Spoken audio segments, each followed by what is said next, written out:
Hi, everybody, and welcome back to Cat's Track. Thank you for subscribing, liking, and sharing this with your friends. Today's episode is with my dear friend, David Bonk. David was born in small town Saskatchewan, Swift Current, and went to elementary school in Regina. His family piled in the minivan and moved to Calgary in 1989, where he attended grade 8 at Queen Elizabeth. David tells me that he feels blessed to have all four of his grandparents still with him on his life journey, all in their 90s and living independently together as couples at their homes in Saskatchewan. Must be good water or something out there. Amazing. Besides his loved ones, David is most passionate about raising human consciousness to create harmony and abundance for all life on Earth one day. Friends, you'll find his full bio attached. David, thank you so much for joining us today. Thank you for the opportunity, Catherine. I look forward to hearing what you have to say. You've always had so many words of wisdom for me, so this will be very interesting. Okay, your first question being, what's been your greatest challenge or challenges in the last almost 1 year? Sure. My greatest challenge in the last year, well, there's been the things that have happened in business and in society, but rather than talking about like the specific things that have happened, I wanted to talk about how I've felt about that, which has been the grieving and of all the feelings and states that have been through the grief. I've found to be the hardest part. You mentioned all of my grandparents are alive and well, and I haven't had much physical death to deal with in my life. So the grieving that, and as you mentioned, it's the water and probably the pierogies and cabbage rolls keeps everyone healthy in Saskatchewan. But the grieving has been a challenge and a new state for me to be in. And I shouldn't say I haven't had anyone die. I had a cousin die when I was in my late teens. He drowned actually at a summer camp that I used to go to when I was a kid too. He was just on one of those zip lines, and somehow he went in there and he never came out. And he was he was a special guy, or one of those light characters. And interesting about that, it was a year after he died, I was kayaking with some of my friends. We just rented kayaks and went on the Kananaskis River when we were about 19 without any training, and we got on there in early summer kind of thing, so the river was high, and we got on there, and man, that thing was tippy and shaky, and we got used to it. And at one point I was the lead man down the river and decided, hey guys, do you want to go off into one of these little chutes or rivers that go off the main river for a little while? They're like, yeah. So I committed myself to going down it. And then I saw all these trees were growing into this chute, and I yelled to the guys, don't commit to this, go back. And I grabbed onto that first tree that was growing out into the water, and I thought I would pull myself back to the little island and get back on the main river. Well, that water current flipped my kayak upside down, and now I'm upside down wearing my kayaks, your neoprene in. My eyes were open so I could see I was underneath the log, and I was being pushed into the branches that were alive and growing down into the water. And I didn't know how to get out of my kayak. That's part of why you take a course. And while my eyes were open there, I saw my cousin. And whatever reason I went from panic to some peace, and I realized this is a serious situation. I need to calm down and get out of this. And somehow I popped out of my kayak. And anyway, so I was reminded of that story, thinking about the time where I could have grieved, but of course back then I wasn't in touch with my heart and my feelings and those types of states. So the grieving that's happened for me has been, somehow I'm 42 years old in the pandemic, and I'm sure we can all relate to the things that the new awarenesses that we have in this past year about maybe the way the world is, about how our societies run, about institutions, about maybe we've lost things, maybe we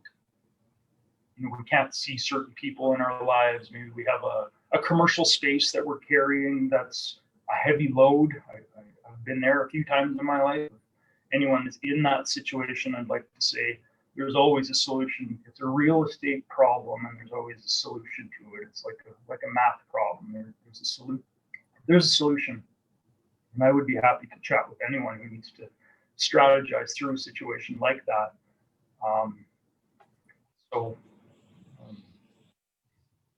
Yeah, things for me, like that's been the grieving actually.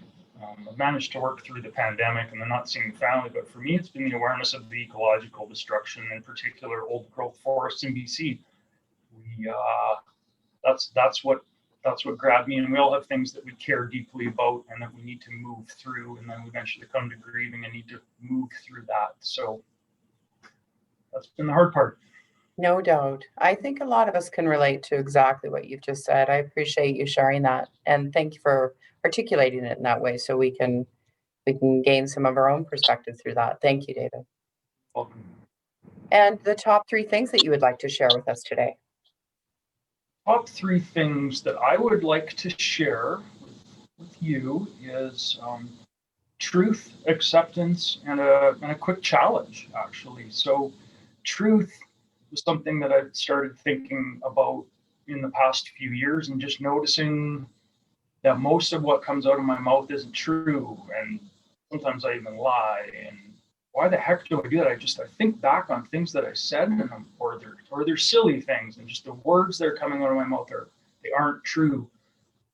And so just working on that and noticing the things that I say that make me weak after. And so that's been a practice and a discipline, and something that I'm still working on to make sure the things that I'm saying are powerfully creating the world that I want to experience and live in. And that's also been helpful, because in this time where there's so much uncertainty and we don't know what the truth is, it's hard to discern that, and we're not sure if we can believe what experts are saying and what media is saying, what governments are saying to us, and what medical experts are saying to us. It's this idea of truth I found very helpful as well, to notice whenever I'm taking a particular stand on something, or a side, or a perspective, to think about, well, is it what's true, and to distill it down. And in most cases, I find that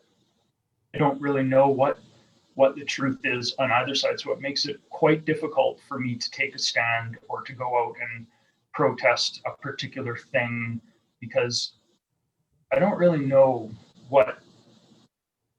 if this is good or if this is bad. And when I think really deeply about truth, as I've done over the past few months, I seem to get down to one truth. And I'm open to any feedback on this and anyone's ideas that they have. But the truth that I get to, that seems to be the thing that I can always stand with and be with, and that makes me bulletproof, is that life wants to live. And a little analogy of that is a friend of mine was building a road up to his subdivision in BC, and he told me 40 years ago he put the asphalt down, and he said he went out there on this pristine road that he was building up, and there was a little bump on it one morning. He was like, what in tarnation?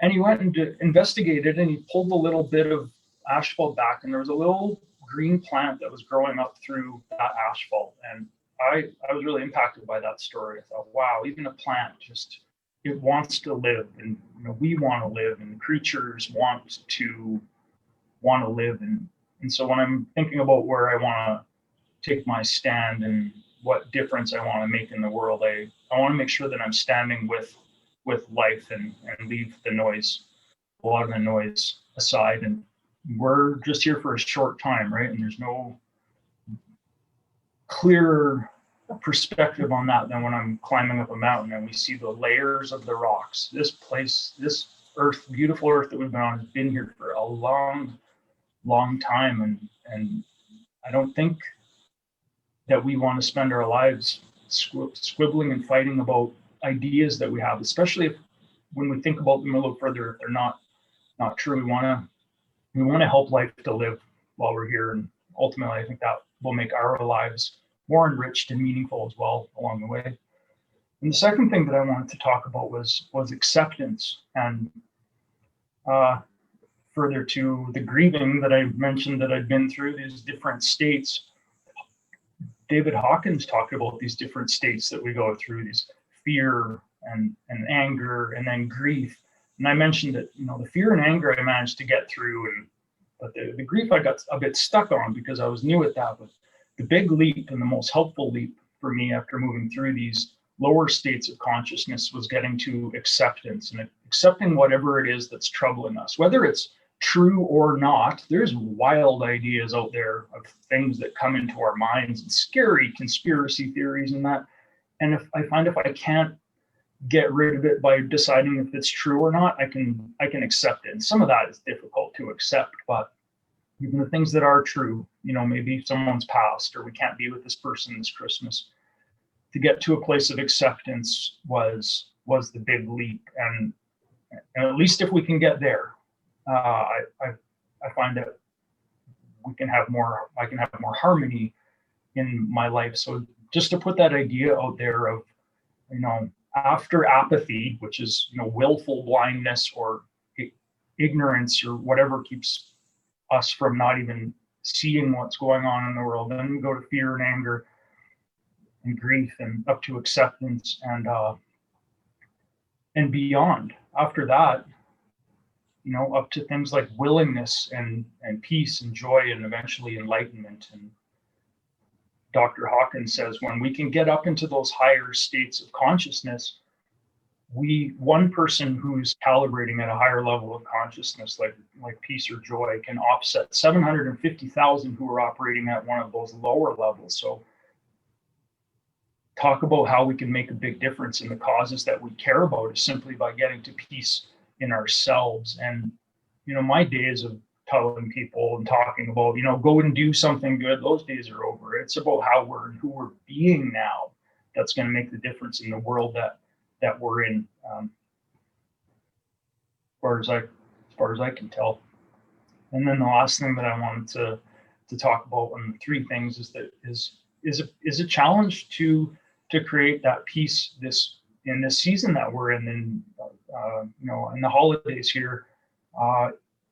So my challenge is to anyone who has an incomplete relationship, or even if just a neighbor that we think, oh, I don't like them, or I don't think that person likes me, or a colleague at the office, to restore some peace there. And that can just be as simple as leaving them a box of cookies saying, happy holidays from David or from Catherine. And maybe it could just be as simple as that, yet so powerful for changing the energy within ourselves and changing the energy within that person. Just imagine what they'll think when they think, oh, this person who I don't think liked me, or we had a little something in our relationship. Now, I think it's just very, very powerful to do that. And sometimes maybe it is a phone call or a letter or a call or something a bit more in depth, but it can just be as simple as leaving a box of cookies or sending it over to someone's doorstep.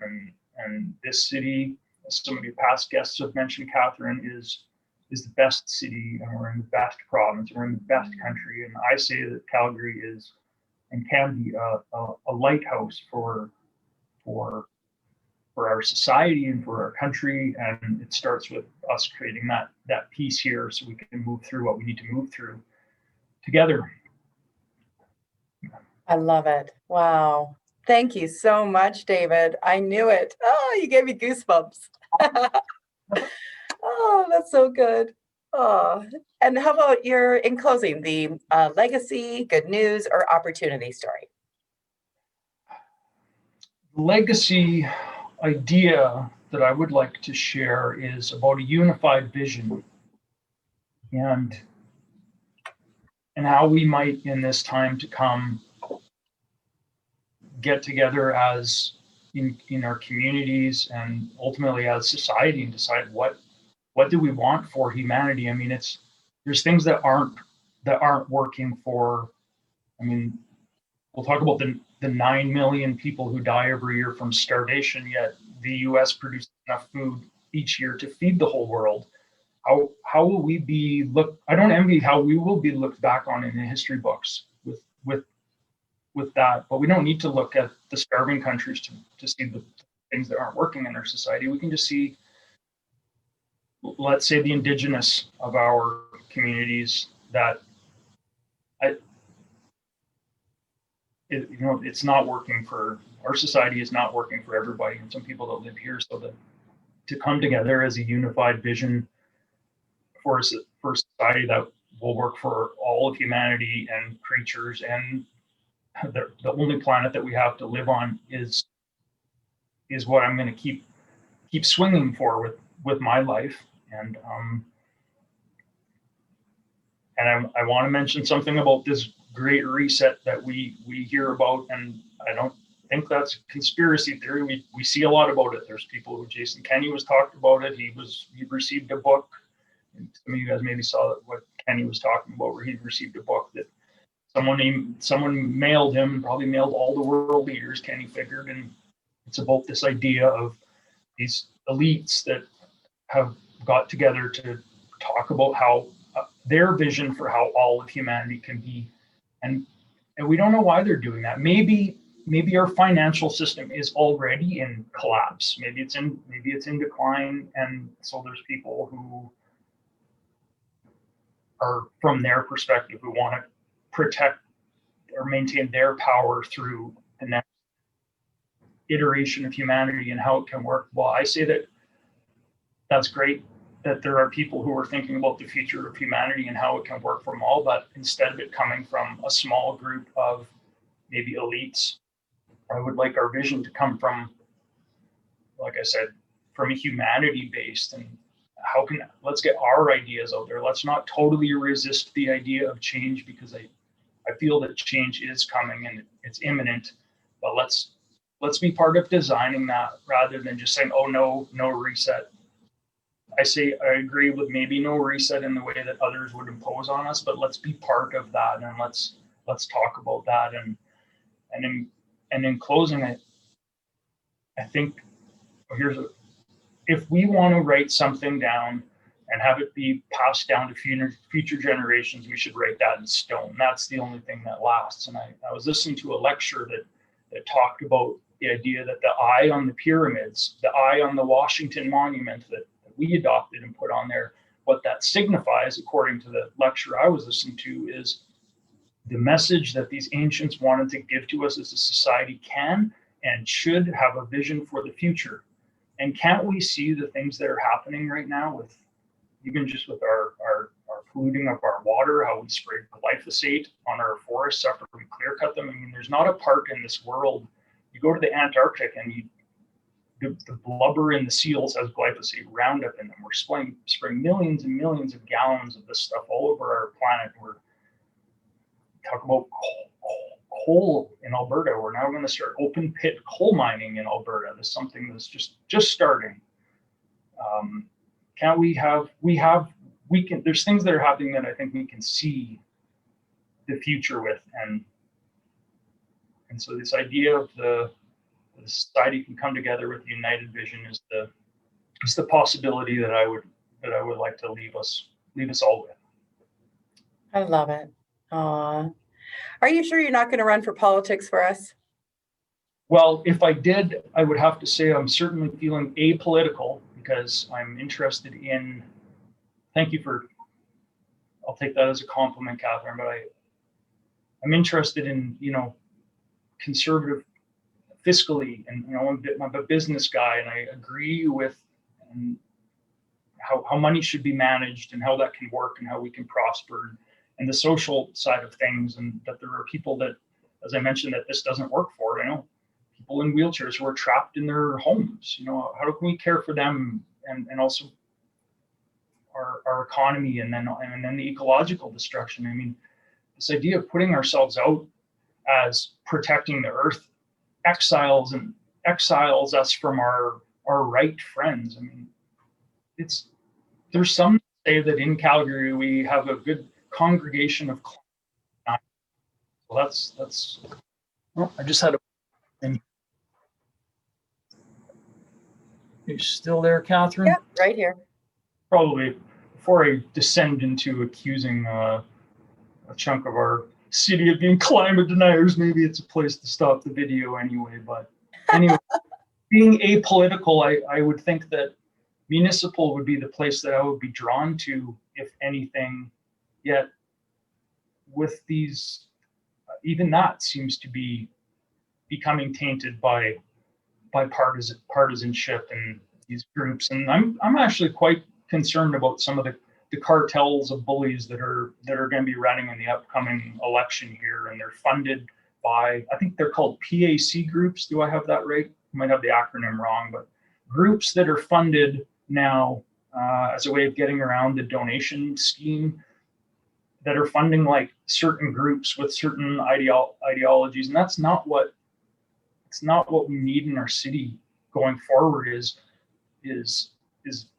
little groups of people coming from the same idea. We need people to run who care about people, and I've supported people and friends and candidates from all different parties as long as I feel that they're people who care about people. So I'm going to be watching for those people to support them in our upcoming municipal elections at October 18th, 2021.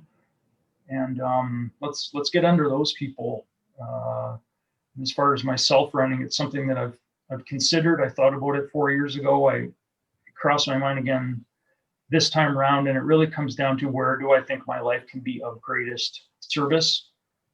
And 4 years ago, I decided it was not, and that was the right decision. And this time, I'm thinking about it actually. We'll see. Good.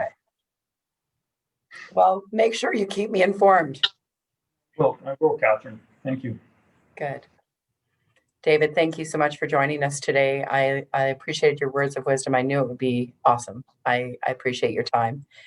Thank you, and many blessings to you and your family over the holidays, and I'll look forward to seeing you in 2021.